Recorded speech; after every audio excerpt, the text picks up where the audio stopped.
Sir, do you know why I pulled you over? No, officer, I do not. I don't understand what's going on. Sir, we need you to explain your presence here. Can you confirm your identity, please? The flashing blue lights painted the rain-slick pavement in stuttering bursts. Marcus Hill slowed his black sedan, hands steady on the wheel, heart pounding so loud he could almost hear it echo off the empty storefronts. License and registration. The officer barked before Marcus could roll his window all the way down. The cop's face was shadowed under the brim of his hat, eyes cold. Marcus complied, slow, deliberate, palms visible. Sure, officer. May I ask what? Step out of the vehicle. Something in the man's tone twisted the air tight. The second officer moved closer, hand resting on his holster. Marcus exhaled. I'm an attorney. My ID's right. I said out. They yanked the door open. His shoulders slammed against the frame. Rain hit his cheek like spit. One blow, then another, his glasses hit the ground. The taste of iron filled his mouth. Stop resisting. One shouted he wasn't resisting. He couldn't even breathe. From somewhere far away, a woman screamed, phone raised, recording. The officers froze only when Marcus managed to choke out words through blood and disbelief. Federal Prosecutor. Department of Justice. The silence was deafening. Rain dripped off their gloves, mixing with the red on his shirt. The first officer stared, mouth half open. What did you just say? Marcus looked up through swollen eyes. His voice cracked. You just assaulted a federal officer. Then his vision blurred to black. The last thing he saw, a body cam's red light still blinking. Click. Recording. The night air was slick with humidity, thick as guilt. Washington streetlights glowed amber against the drizzle, each halo blurring through Marcus Hill's windshield. He rubbed his eyes. Too many hours spent under fluorescent courtroom lights arguing motions that never seemed to end. His phone buzzed on the console. A text from Carla. You still at the office? He typed, on my way home. Need a shower, sleep, and something stronger than coffee. The red and blue flash came out of nowhere, sirens, one car, then two. Marcus slowed, eased to the curb, hands in plain view. He'd done this dance before. Every black man knew the choreography. Don't move too fast, don't speak too loud, don't make them afraid. The first officer approached, light from the cruiser slicing across his face. Stocky build, shaved head, jaw tight. License and registration. Marcus's voice was calm. Of course, officer. May I ask what the issue is? Broken taillight, the man said flatly. Step out of the vehicle. Marcus blinked. Sir, with respect, why would... The officer yanked the door. Cold air rushed in. The second officer, a younger man with anxious eyes, hovered near the hood, hand already brushing his holster. Step out, the first one repeated, sharper. Marcus's heart thudded. I'm a federal attorney. My credentials are, don't play smart. He got out slowly. Rain gathered on his suit jacket. He held his wallet in one hand, his ID visible. This is my identification. My office is a shove, hard. His back hit the car, turn around. Hands on the hood. What's the charge? Resisting. He barely saw the first swing. A baton slammed his ribs. Pain burst through him like electricity. Stop, he gasped. I'm not resisting. The younger cop hesitated, eyes flicking toward the body cam light. Sarge, maybe... Quiet, the older barked. He fits the description. Marcus coughed blood onto the hood. Of who? No answer. Rain turned his world into static. A woman across the street shouted, Hey, I'm recording this. The senior officer turned, eyes narrowing. Put that phone down. The camera didn't lower. Marcus could feel his consciousness dimming. His fingers trembled. He forced the words through a throat thick with pain. Federal Prosecutor. Department of Justice. The baton froze midair. The younger officer's face drained of color. What did he just... Then darkness. The siren wailed again, echoing through the rain. Somewhere in that wet silence, the body cam kept blinking. Red light steady, unblinking. The antiseptic smell hit him first. Then the beeping. Marcus opened his eyes to a ceiling stained with fluorescent light. His ribs felt like cracked glass. His lips dry split. He tried to sit up. A nurse rushed in, palms raised. Easy, Mr. Hill. You've got 3 bruised ribs and a mild concussion. You're lucky you're even awake. Where? His voice rasped. Where am I? Georgetown University Hospital. You've been here overnight. Marcus blinked, trying to piece it all back. The rain, the blows, the red light blinking. Then the door opened again. Detective Carla Ruiz, her badge glinting on a chain, eyes sharp with both relief and fury, strode in carrying a tablet. Jesus, Marcus. She exhaled.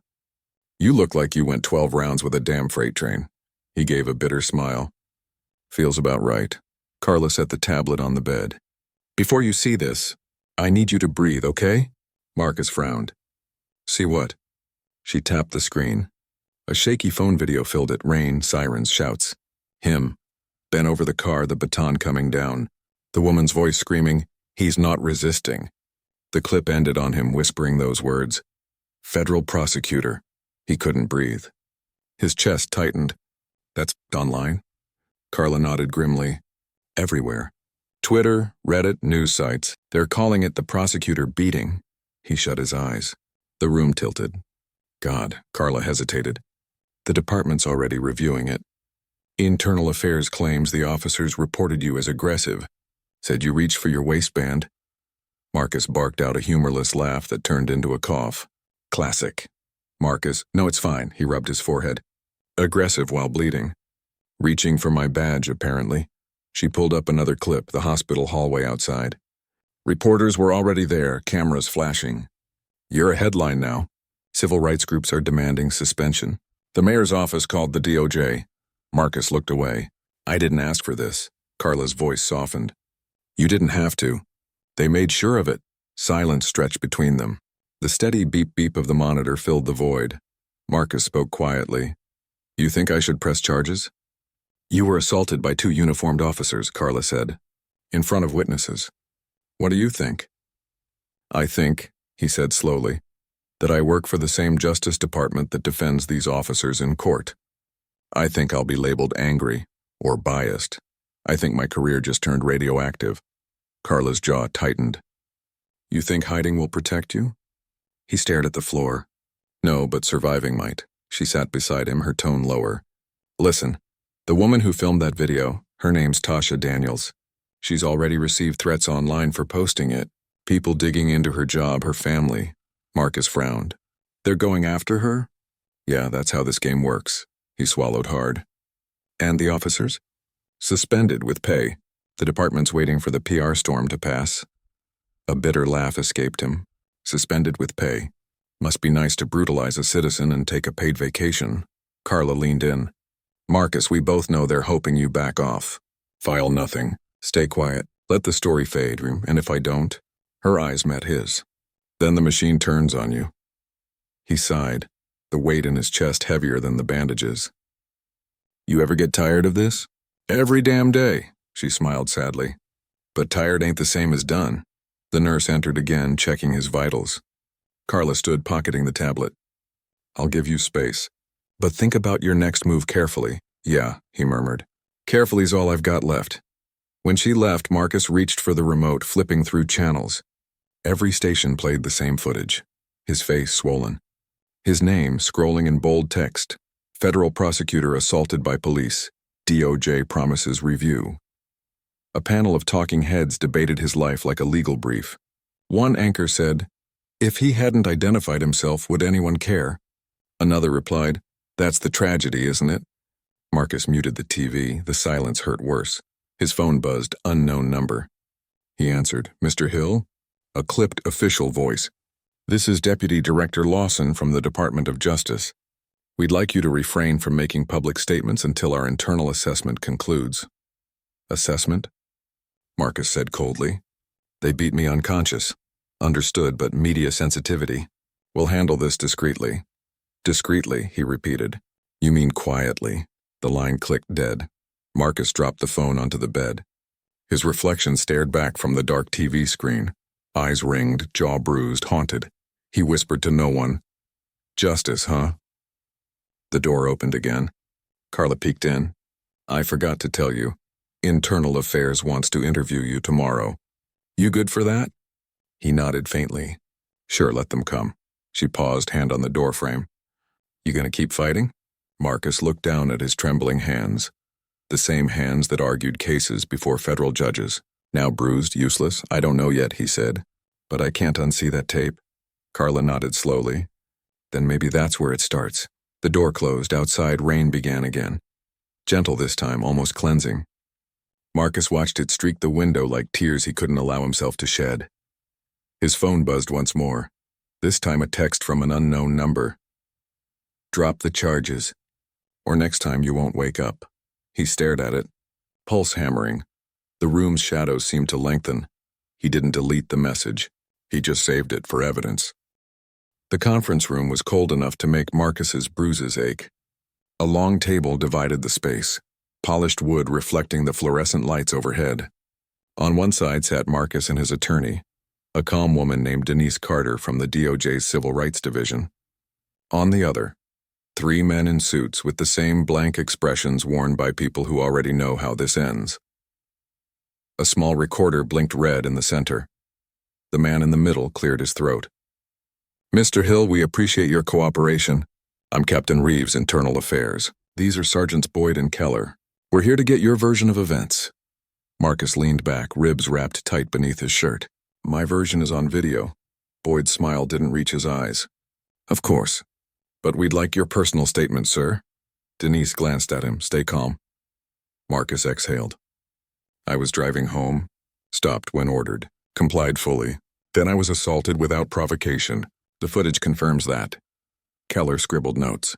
You mentioned you're a federal prosecutor? Yes. And you didn't identify yourself immediately? I did, repeatedly. It's audible in the recording. Reeves folded his hands. Understand, Mr. Hill. Traffic stops can escalate when officers feel unsafe. Perhaps there was miscommunication. Miscommunication? Marcus's voice cracked with disbelief. They cracked my ribs and split my lip. What exactly did I miscommunicate? Denise gently touched his arm. Marcus, Reeves's tone remained calm, almost rehearsed. Look, we take these matters seriously, but it's important we review all perspectives. The officers claim you reached toward your waistband for my ID. They couldn't have known that. Marcus leaned forward. They didn't want to know that. Silence. The hum of the overhead lights filled the room. Reeves clicked his pen. We'll need your medical records and any personal notes you've made. You'll be contacted once the review concludes. Denise spoke up sharp. You mean once the department clears its own employees? Reeves ignored the jab. That'll be all for today. Marcus stood slowly, wincing. That's it? You call this justice? Reeves didn't look up. We call it procedure. Outside, the hallway buzzed with chatter. Uniforms, clipboards, the machinery of bureaucracy in motion. Marcus and Denise walked side by side until they reached the elevator. She pressed the button, jaw tight. They're running the same playbook I've seen 100 times. Soften the language, drag the timeline, bleed out the outrage. Until people stop watching, Marcus said. Exactly. The elevator doors opened. He stepped in but didn't press a floor. They're betting I'll back down. Denise met his eyes. Will you? He hesitated. I don't know yet. The elevator hummed upward. Later that afternoon, Marcus limped through the DOJ's marble lobby. The familiar hall suddenly felt foreign, like walking through a house you once owned but no longer recognized. Colleagues gave sympathetic smiles or avoided eye contact altogether. At his office door, someone had left a newspaper clipping. Prosecutor beaten by police, race questions raised. Scrawled across it in marker, play victim much?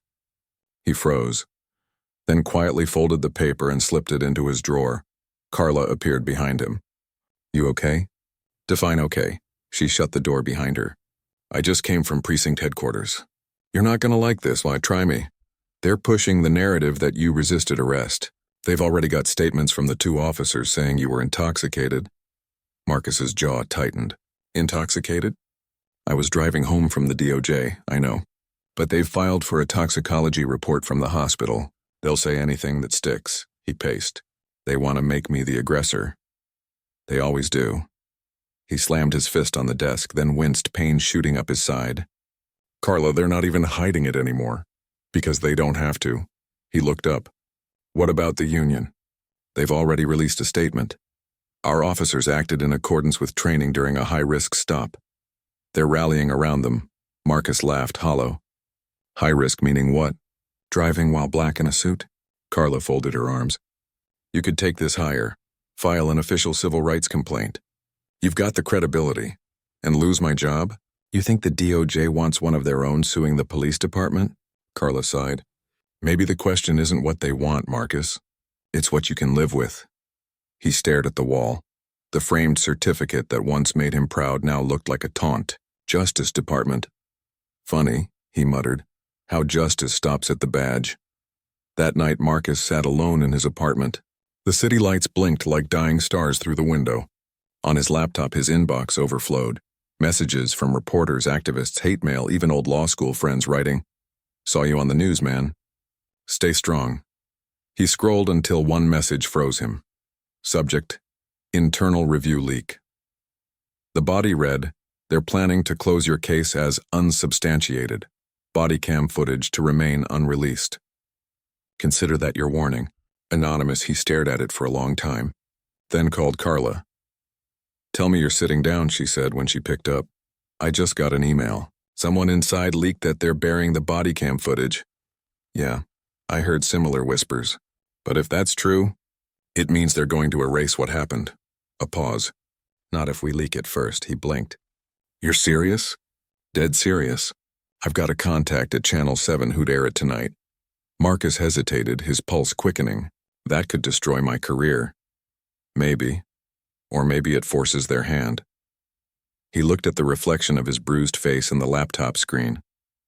The faint line of stitches over his eyebrow, he whispered, "They already destroyed my career." Carla didn't respond right away. Then softly, "Then maybe it's time they pay for it."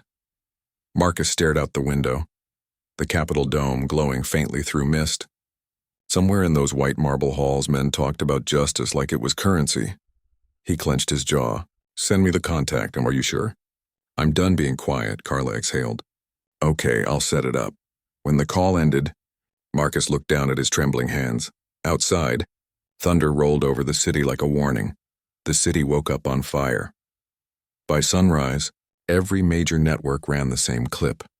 Body cam footage from the night Marcus Hill was beaten. The shaky, rain-soaked video showed the truth in brutal, uncut clarity.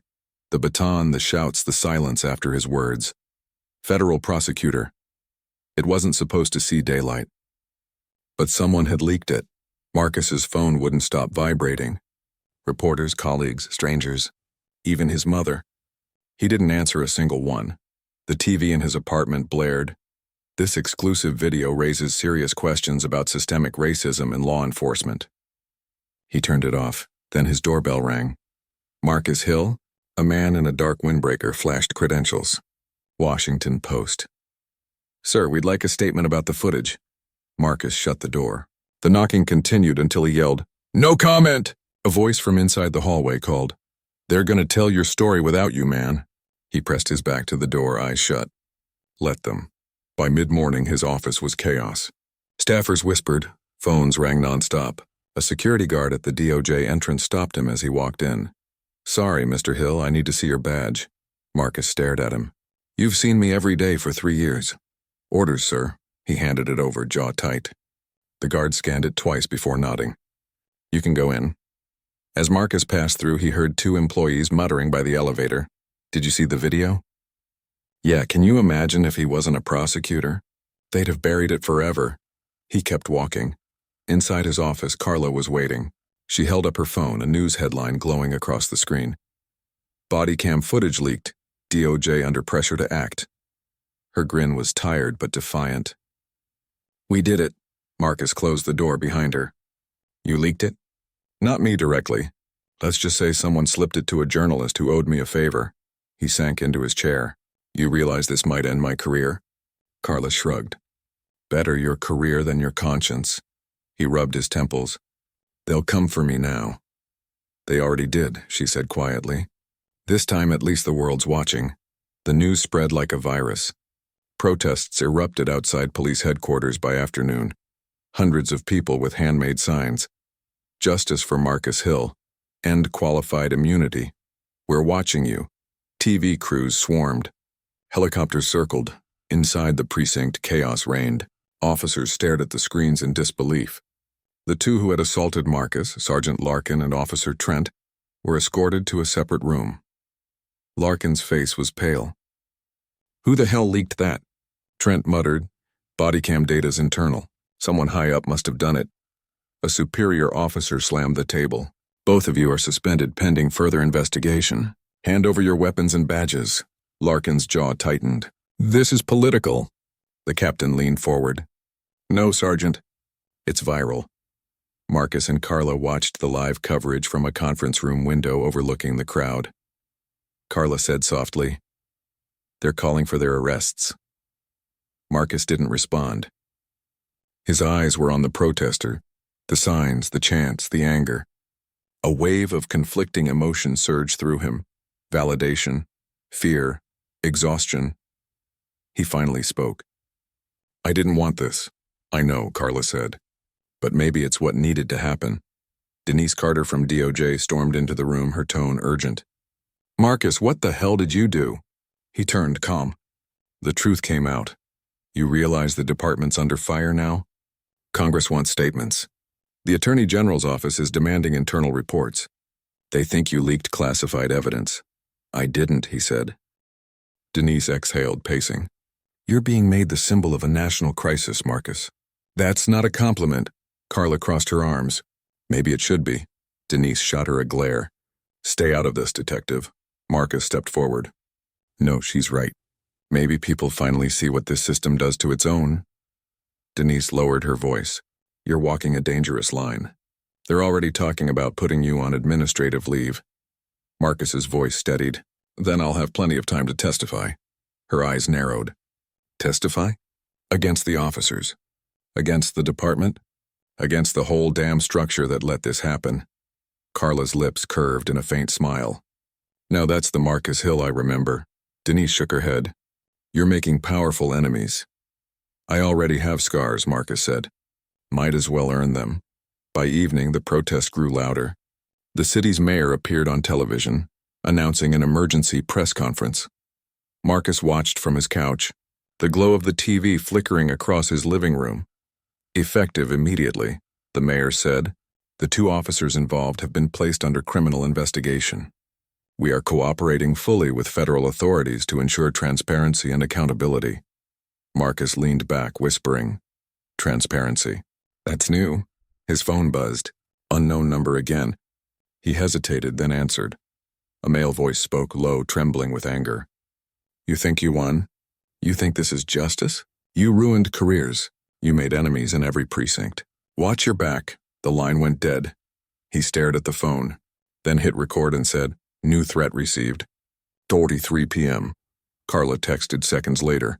"They're surrounding the station. The crowd's massive. Be careful if you leave home," he typed back. "Not going anywhere. Just watching." Outside, through his window, the sound of distant chants rolled through the night air, a storm of human voices refusing silence. He whispered, "This isn't about me anymore." The city lights shimmered against the glass. His reflection looked older, wearier but steadier than before. The phone buzzed one more time, a message from an unlisted contact. "Tomorrow morning. Court order for testimony. Subpoena to appear." Marcus read it twice, then whispered to himself, "So it begins." He turned the TV back on. The final shot on the news. The 2 officers being led through a swarm of cameras, faces hidden, their silence louder than any siren. And for the first time since that night, Marcus allowed himself to breathe, not because he felt safe, but because the world was finally forced to look. The courthouse steps looked like a movie set, flashing cameras, news vans, voices overlapping like waves. Every major network had parked outside. Protesters held signs beside counter-protesters. One read, "Justice for Marcus Hill." Another across the barricade, "Support our police." Marcus adjusted his tie, exhaled slowly. The bruise under his left eye had faded, but the memory hadn't. Carla met him at the door. "You ready for this?" she asked. "No," he said honestly, "but I'm going in anyway." Inside, the courtroom buzzed. The 2 officers, Sergeant Larkin and Officer Trent, sat at the defense table in matching suits, their expressions rehearsed calm. Between them, their defense attorney, Richard Hale, whispered strategy. Denise Carter sat with Marcus at the prosecution's table. She leaned close. Remember, speak in facts, not fury. They'll try to provoke you. Marcus nodded. They already did. When Judge Eldridge entered, the chatter fell silent. The gavel struck like thunder. This court is now in session for the state versus Larkin and Trent. The prosecution began with the footage, every juror forced to watch the beating in full. The sound of rain, Marcus's voice, the body cam light blinking. Some jurors flinched. Others stared straight ahead, faces unreadable. When the clip ended, the room held a silence thick enough to choke on. Denise stood. The evidence speaks for itself. Mr. Hill complied. He was brutalized for existing in the wrong body in the wrong place at the wrong time. Richard Hale rose, voice smooth as oil. Ladies and gentlemen, what you saw is tragic, yes, but incomplete. Policing is dangerous. Split-second decisions. My clients reacted to a perceived threat. A misunderstanding, not malice. Marcus's fists tightened under the table. Perceived threat, Denise echoed quietly. Right. When his name was called, Marcus rose, buttoned his jacket, and walked to the stand. The courtroom lights felt hotter than they should have been. Denise began gently. Mr. Hill, can you describe your occupation? I'm a federal prosecutor with the Department of Justice. And on the night in question? I was driving home from a meeting. I was pulled over. Complied with every command. Her tone softened. What happened next? Marcus inhaled slowly. They pulled me out, hit me. Called me aggressive. I was bleeding before I could even speak. Did you resist? No. Did you identify yourself? Yes, multiple times. Did they stop? He looked down. Not until I said I was a federal prosecutor, the courtroom murmured. Denise glanced at the jury. So they only stopped when they realized you had power. Richard Hale stood for cross-examination. Mr. Hill, he said, smiling like it cost him nothing. You're a lawyer yourself, correct? Yes. Then you understand tension during police encounters. I understand the law, not the fear. Fear can make men act irrationally, can't it? Marcus's voice steadied. Fear didn't make them do that. Training did, the jury stirred. Hale adjusted his glasses. You admit you reached toward your waistband? For my identification, slowly, palms visible. And you didn't announce that before doing so? I did twice, Hale turned to the jury. The officers couldn't hear over the rain. They reacted in the moment Marcus met his gaze. Funny how the rain didn't muffle their orders. Only my voice. A few people in the gallery murmured approval before the judge rapped the gavel. Order! Hale smirked. So you claim zero fault? I claim survival, Marcus said. That's all I was trying to do. For the first time, the defense attorney had no comeback. After recess, Carla joined Marcus in the hallway. You killed it in there, she whispered. He shook his head. They're not after truth. They're after doubt. Denise joined them, flipping through her notes. We'll call Tasha Daniels next, the woman who filmed the video. Her testimony seals it. She still wants to testify? Marcus asked. She's scared, but she said she'd do it. When Tasha took the stand, her hands shook, but her voice didn't. I saw him standing there, calm. They hit him anyway. That's why I recorded, because I knew if I didn't, no one would believe it happened. Did you alter the video in any way? Denise asked. No, ma'am. Just uploaded it. Did anyone from the department contact you afterward? Her throat tightened. They told me to delete it. Said I could get hurt if I kept it online. Gasps rippled through the courtroom. Denise's tone sharpened. Did they identify themselves? One did. Said he worked in the union office. Judge Eldridge's brow furrowed. Noted for the record, Richard Hale didn't cross-examine her. He knew better. Later that day, as proceedings adjourned, Marcus walked outside into the press swarm. Microphones and cameras thrust toward him. Mr. Hill, do you think this case exposes systemic bias? Do you plan to sue the department? Are you afraid for your safety? He raised a hand. This isn't about me. It's about accountability. It's about what happens when power forgets its limits. A reporter shouted. Do you think justice will be served? Marcus paused. Ask me when it's over. Carla guided him through the crowd toward her car. You realize half the city's watching you now? He laughed without humor. They're not watching me, Carla. They're watching to see if the system can still lie with a straight face. That night he sat alone again, TV muted. The image on screen, courtroom sketches of himself and the officers side by side. Below it, a scrolling caption, Trial of the Year, Symbol of change or token case? Marcus whispered to the empty room. Maybe both. A knock at the door. He opened it to find a plain envelope on the floor. No name. Just 3 words written in black ink. It's not over. Inside, a printed photo, grainy, taken from across the street. Him and Carla leaving the courthouse. He stared at it for a long moment, pulse quickening, the chill crawling up his spine. The world might finally be watching, but someone somewhere still wanted him silent. By morning, Marcus's phone wouldn't stop buzzing. Hundreds of notifications, headlines, texts, voicemails. Justice for Marcus Hill was trending. So was Blue Lives Matter. The country had picked sides overnight. Carla was the first to call. You seeing this? Trying not to, Marcus said, eyes locked on the screen. News commentators were already arguing. Is Marcus Hill a hero or a divider? She exhaled. They're digging into your past, Marcus. College records, old case files, someone's leaking. Of course they are, he muttered. Truth never comes without a price. He opened his email. Death threats, slurs, photoshopped memes of him kneeling beside burning flags. He closed the laptop slowly, jaw tightening. Outside his window, a few reporters had already gathered on the sidewalk, microphones ready. At the DOJ, the atmosphere had shifted. The air was tighter, colder. People avoided eye contact as Marcus walked in. When he entered his supervisor's office, Deputy Director Winslow didn't look up from his papers. Sit down. Hill, Marcus complied, posture straight. Winslow sighed. You've become a lightning rod. I didn't ask for that. No one asked for it. But perception is reality now. Half the department thinks you're grandstanding. Grandstanding? Marcus echoed. I was beaten by 2 cops who thought I was a criminal. I'm testifying in a case we should all care about. Winslow finally looked up, weary. The Bureau's getting calls. Politicians, donors, even the Police Benevolent Association. They're pressuring us to pull you off active cases. Marcus froze. You're suspending me? Administrative leave. With pay, he almost laughed.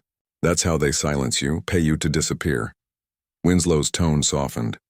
Marcus, I know it's wrong. But this case isn't just yours anymore. It's a war. Then maybe it's time someone stopped pretending we're neutral. Winslow's silence said everything. Back home, Marcus found Carla waiting on his steps.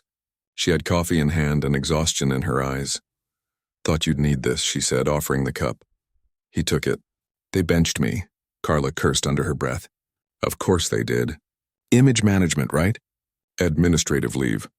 Like I'm the scandal. They sat on the porch listening to distant sirens. You ever think about quitting? She asked. Every day. But then I think about what happens if I do. The next guy they stop might not have a badge or a degree to save him. Carla nodded quietly. Then you stay. But not quietly. That afternoon, a protest erupted downtown, 2 blocks from the courthouse. Marcus watched the live coverage from his couch. Reporters called it a peaceful demonstration. But as the sun fell, peace turned brittle. Police lines formed, tear gas floated, shouting filled the air. Unbelievable, he whispered. Then, over the feed, he saw it. A man holding a cardboard sign with his own face printed on it. Under the words, he hates the badge. The crowd chanted his name, distorted, weaponized. The anchor's voice trembled. Officials confirmed clashes between protesters and police. 1 officer injured. Marcus turned off the TV. His reflection stared back from the black screen, eyes hollow, jaw locked. His phone buzzed again. Unknown number. He hesitated, then answered. Mr. Hill, a male voice asked, cold and calm. You're making a lot of enemies. Who is this? A short chuckle. Let's just say, you should watch your back. Accidents happen, especially to people who forget which side they're on. The line went dead. Marcus's pulse thundered in his ears. He checked the locks twice, then 3 times. The next morning, a news story broke. The body cam footage from another angle, selectively edited, leaked online. The caption read, Prosecutor instigated his own arrest. Clips of him reaching toward his waist looped endlessly, stripped of context. The comments were venom. Carla stormed into his apartment, laptop in hand.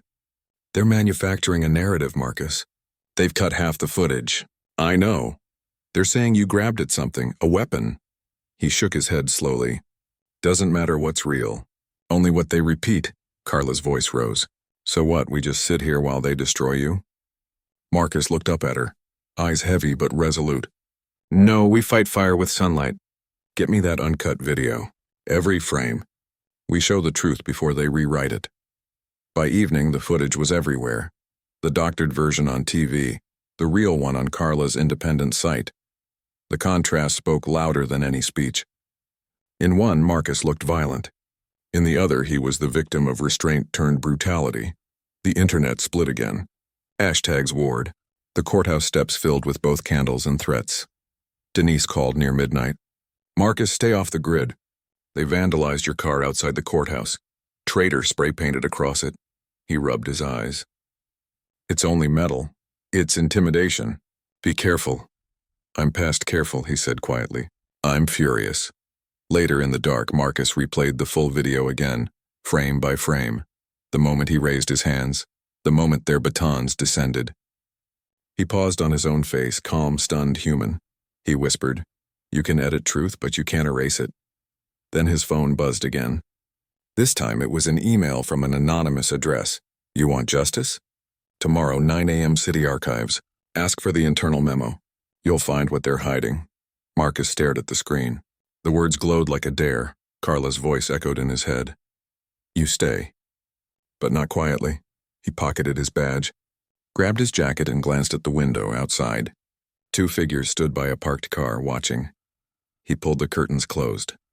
Tomorrow, the fight would go underground, and this time, he wouldn't walk away quietly. The city archives were colder than Marcus remembered, the kind of cold that came from both air conditioning and neglect. Rows of metal shelves stretched into the dimness, boxes labeled with dates, departments, and case numbers. He stood at the counter as a clerk. An older woman with gray curls and wary eyes looked him over. Name? She asked. Marcus Hill. Her gaze flickered with recognition. The prosecutor from the news? He nodded once. She hesitated, lowering her voice. You're taking a risk coming here, Mr. Hill. They said someone might show up asking questions. I didn't believe it. Marcus leaned in slightly. Someone told me there's an internal memo about officer misconduct reports that vanished after my incident. You know where it would be? She tapped her keyboard. The hum of the machine filled the silence. Records like that would have been logged under IA, Internal Affairs. But she frowned. The folder's restricted. Requires department authorization. He handed her his federal ID. This enough? She stared at it, then at him. You didn't get this from me, she muttered, typing faster. Minutes later, she slid him a folder stamped, Confidential, do not duplicate. Room 314, she whispered. Read it there. Cameras don't work in that section. The fluorescent lights in room 314 buzzed faintly. Marcus sat at a steel table, opening the folder with slow, deliberate care. Inside were printed emails, redacted complaint logs, and a cover sheet dated 4 months before his assault. Subject line: Incident Handling Guidelines, Media Exposure Protocols. His eyes scanned the memo. Effective immediately. Any use of force incident involving minority subjects should be reviewed internally before external reporting. If necessary, reframe narrative under resistance to compliance clause to prevent reputational damage. His chest tightened. Another line, handwritten in the margin, caught his eye. Larkin plus Trent. Reliable field assets. Handle with discretion. Marcus felt a sharp chill creep through him. They weren't rogue. They were protected. A voice came from behind him. You weren't supposed to see that, he turned. A man stood in the doorway. Mid-40s, tailored suit, eyes like cold glass. Detective Raines, Marcus said, recognizing him from the Internal Affairs Unit. You're part of this? Raines stepped closer, shutting the door quietly. You think you're the first one to find a dirty memo, Hill? The system's been cleaning up after itself for decades. Marcus kept his tone steady. You falsified oversight records. You protected known offenders. Protected? Raines smiled faintly. We maintained order. You think public trust survives full transparency? People need their illusions, son. Marcus rose from the chair. People deserve the truth. That's your mistake. Raines took another step forward. You think truth saves anyone. It doesn't. It burns careers, collapses budgets, and leaves you unemployed with a target on your back. Marcus's hands balled into fists. Then let it burn. The detective's smile thinned. Careful, counselor. You're suspended, remember? If this leaks, you're a disgruntled employee, not a whistleblower. Marcus took out his phone, activating the voice recorder. Say that again. Rains chuckled. You really think that matters? We own the narrative. Always have. Marcus's jaw tightened. Not anymore. Rains moved closer, lowering his voice. Walk away, Hill. You got your 15 minutes. Go back to D.C. Let this city rot in peace. Otherwise... He let the silence hang. Marcus didn't flinch. Otherwise what? Rains's smile faded.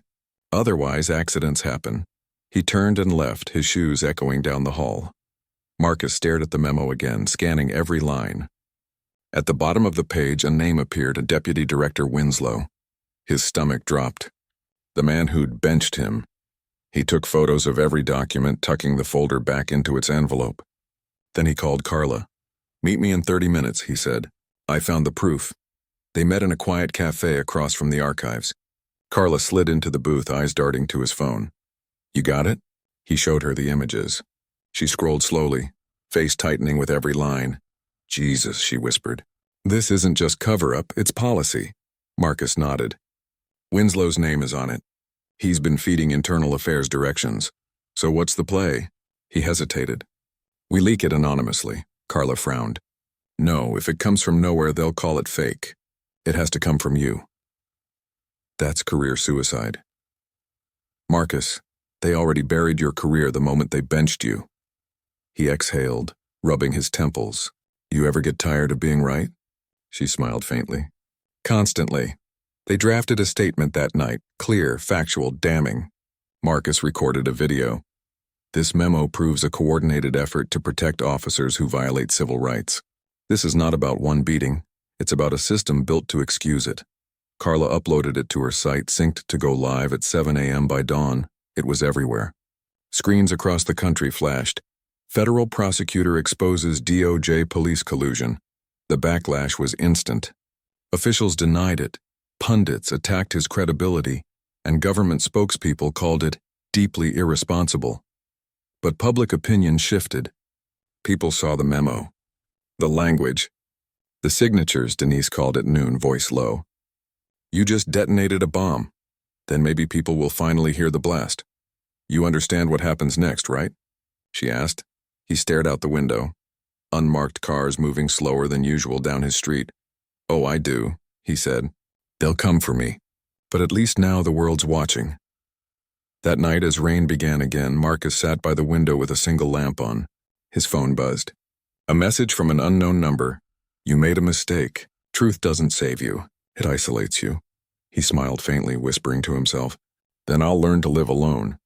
Outside, headlights paused across the street, lingering too long before driving off. Marcus looked down at the memo again, folded in his pocket like a loaded weapon. For the first time in weeks, he felt something close to calm, because this time, the story didn't belong to them anymore. It belonged to the truth. The morning after the leak, Marcus woke to pounding on his door. 3 hard knocks. Official. Rehearsed. He opened it to find 2 federal agents standing on the porch, rain dripping off their trench coats. Marcus Hill? One asked, flashing a badge. Yes. You're being placed under administrative investigation for unauthorized disclosure of classified material. Step aside, please, Marcus blinked. Classified material? That memo was evidence of corruption. The taller agent said flatly. You're under suspension pending review. We'll need your phone, laptop, and badge. Carla appeared from the hallway, voice sharp.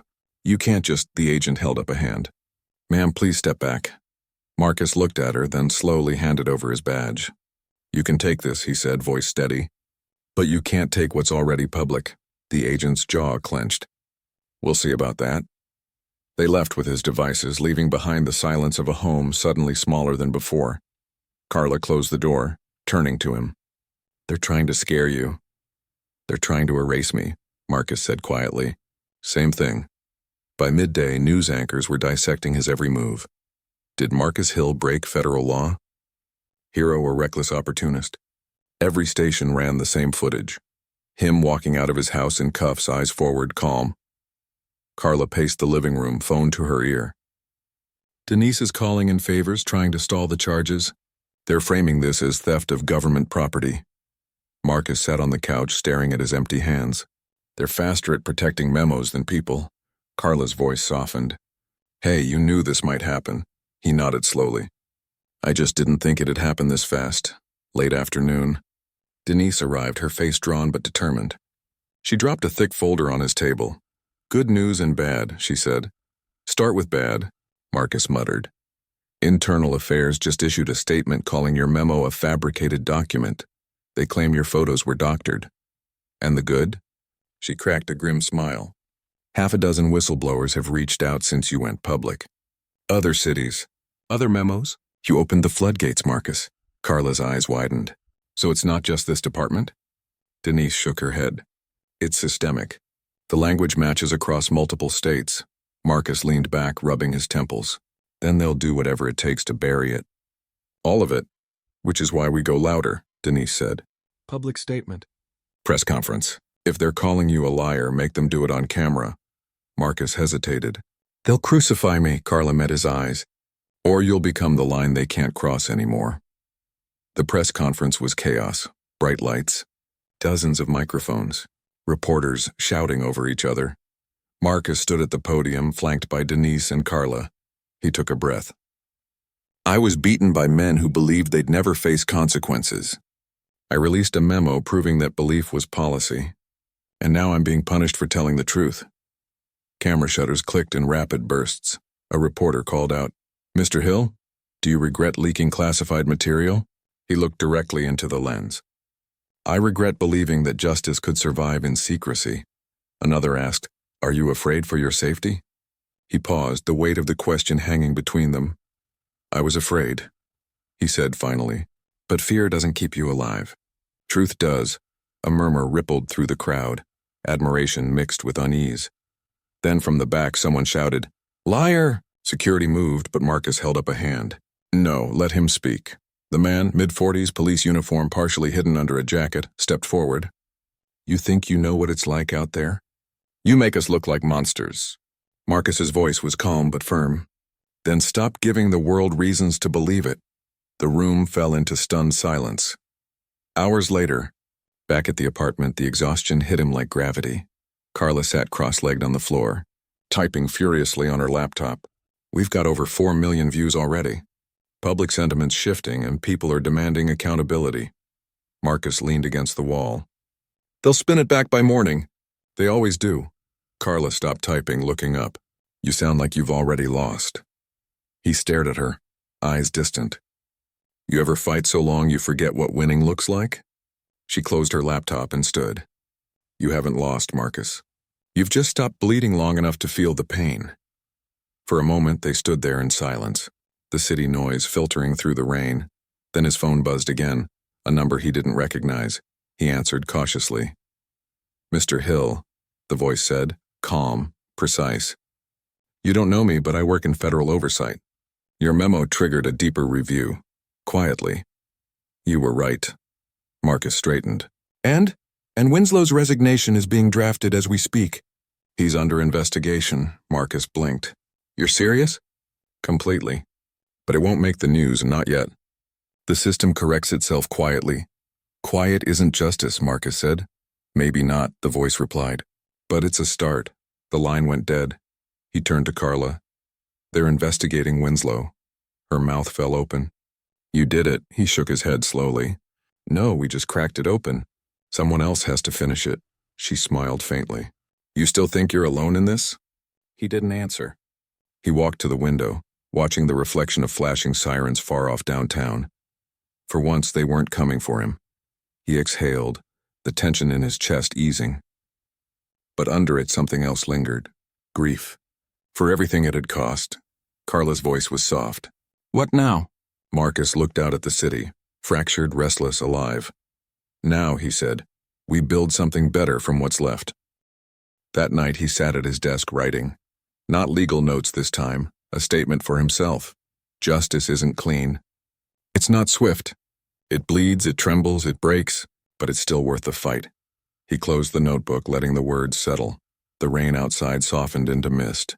Somewhere in the distance, church bells rang midnight. Marcus whispered almost to himself, They wanted to break me.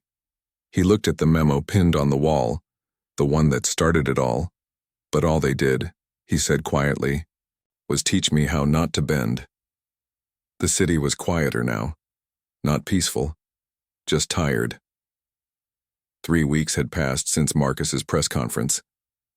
The video had spread like wildfire, replayed on every platform, dissected by every commentator. He had become the face of a truth people couldn't ignore anymore. But with exposure came retaliation. Marcus's mailbox overflowed with threats. Half the country called him a hero. The other half called him a traitor. And yet amid all the noise, something had shifted. The silence that once protected the system had cracked, and through it, light began to leak. On the morning of the hearing, Marcus stood outside the courthouse again, the same building where he'd once stood accused, beaten and dismissed. This time the air felt different. Reporters lined the steps. Microphones pointed toward him like arrows. But he didn't flinch. He wore a gray suit, simple and clean, the same one he'd worn to his mother's funeral. Carla stood beside him, adjusting her camera strap. "You ready?" He smiled faintly. "I've been ready since the night they put me on that pavement." Denise approached, holding a folder thick with documents. "Winslow's defense is collapsing. 2 captains have already flipped, confirming the memo's authenticity. Internal Affairs can't bury it anymore." Marcus looked at the courthouse doors. "Then today's not about them," he said. "It's about what comes next." Inside, the courtroom was packed. Journalists, activists, uniformed officers, and civilians shoulder to shoulder. The air buzzed with tension. When Winslow entered, whispers rippled across the room. He looked smaller than before, the swagger gone, his eyes dull. He avoided Marcus's gaze. The prosecutor began with the memo, authenticated, time-stamped, traced to Winslow's department. Every directive, every order of suppression laid bare. Then came the footage. Marcus's arrest, the assault, the falsified reports. Each clip landed like a blow. By the time the final recording played, Winslow's lawyers sat in silence, faces pale. Denise stood. "What we have here is not just misconduct," she said, voice steady but fierce. "It's institutional betrayal. A system that punishes honesty and rewards silence." Her words hung in the air. Even the judge leaned forward slightly. Then the defense attempted to spin. Agent Hill's decision to release classified material, Denise cut in sharply, exposed a criminal conspiracy. "If courage is a crime, Your Honor, then this courtroom stands on the wrong side of justice." The judge's gavel struck once, sharp and final. The verdict came swiftly. Guilty. Winslow and 3 others were convicted of corruption, obstruction, and falsifying evidence. The courtroom erupted, not in cheers but in gasps. Marcus closed his eyes. Not out of triumph, but release. Carla gripped his arm. "It's over," she whispered. He shook his head. "No, it's only visible now." Outside, the crowd swelled, signs, chants, camera flashes. The phrase "justice for Marcus" echoed through the plaza. Denise leaned toward him. "You're a free man now. You could walk away. Write your book. Start over." He looked out at the faces, young, old, black, white, all shouting the same word. Justice. "I don't want a book," he said quietly. "I want a blueprint." That night, Marcus returned to the community center where it had all started. The walls were lined with posters, missing persons, police reform petitions, faces of those still waiting for accountability. He stood before the group of volunteers, speaking softly. "Justice doesn't begin in courtrooms," he said. "It begins in conversations like this, where truth isn't afraid to breathe." A young woman raised her hand. "Do you think anything really changes, though?" "They always find a way back," Marcus thought for a long moment. "Maybe," he said. "But so do we." The crowd nodded. For the first time, hope didn't sound naive. Later, Carla found him alone in the office, staring at the old memo still pinned to the corkboard. "You could take that down," she said gently. He shook his head. "No, it stays.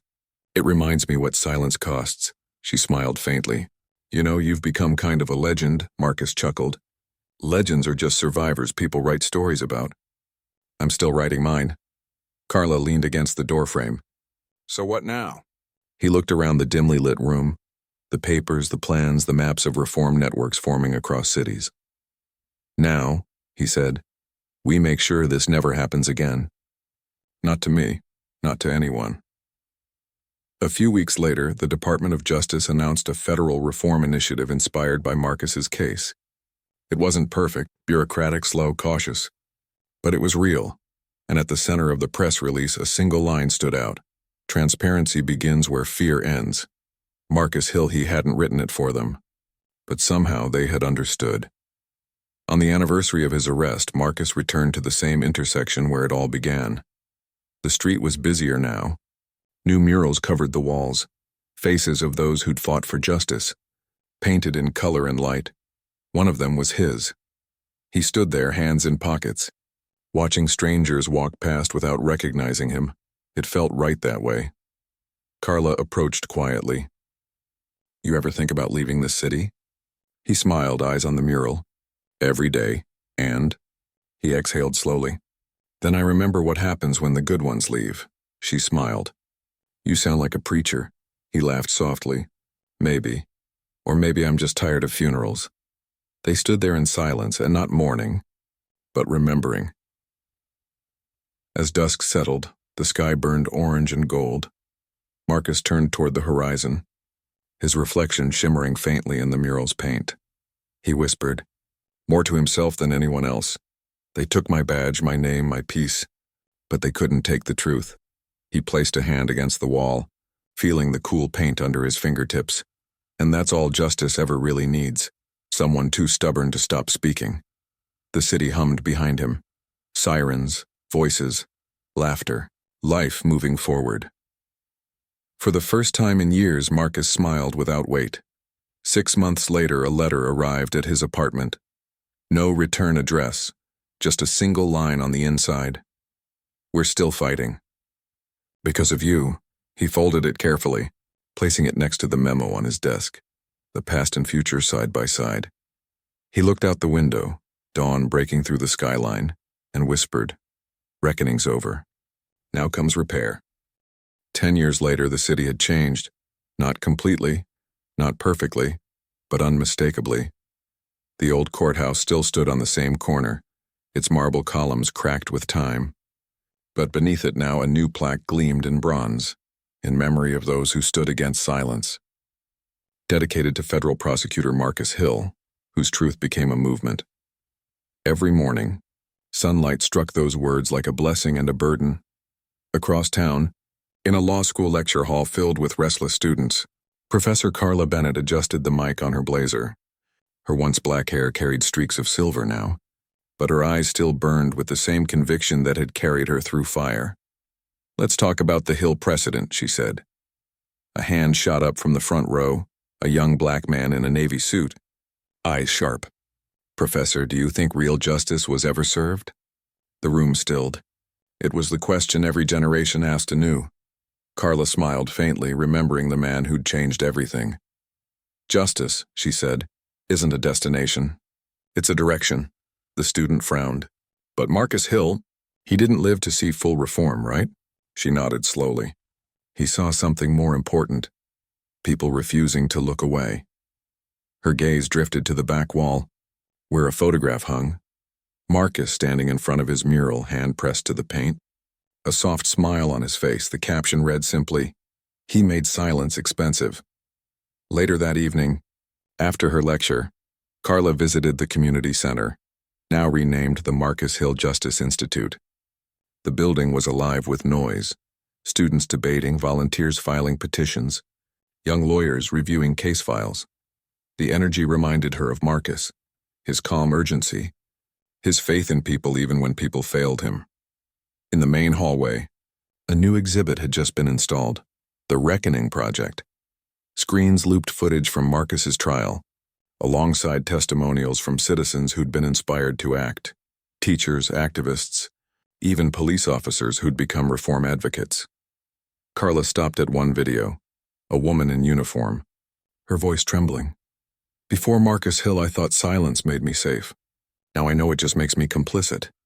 Carla felt tears sting her eyes. She turned as a young girl approached, maybe 16, carrying a tablet.